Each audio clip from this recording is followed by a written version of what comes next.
ডেজার্টের মধ্যে কাস্টার্ড খেতে কে কে ভালোবাসো? কাস্টার্ড কিন্তু খেতে দারুণ লাগে। আইসক্রিমের থেকে আমার তো কাস্টার্ডই বেশি খেতে ভালো লাগে। কাস্টার্ডটা কিভাবে বানাবে সেই পদ্ধতিটাই আজকে তোমাদের সঙ্গে শেয়ার করব। এখানে আমি 1 লিটার মতো দুধ নিয়েছিলাম। দুধের মধ্যে 4 থেকে 5 চামচ মতো চিনি দিয়েছি, টেবিল স্পুনের। সেটা দিয়ে ভালোভাবে ফুটিয়ে নিয়েছি।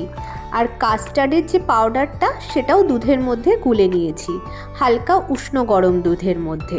তারপর সেটা আস্তে আস্তে দুধটার মধ্যে মিশিয়ে দিলাম, দিয়ে কন্টিনিউ নাড়তে হবে, একভাবে নেড়ে যাবে। তোমরা যদি কেউ ক্লকওয়াইজ নাড়ো তাহলে সেটা ক্লকওয়াইজই একভাবে নাড়বে, আর যদি কেউ অ্যান্টি ক্লকওয়াইজ নাড়ো সেটা অ্যান্টি ক্লকওয়াইজই নাড়বে।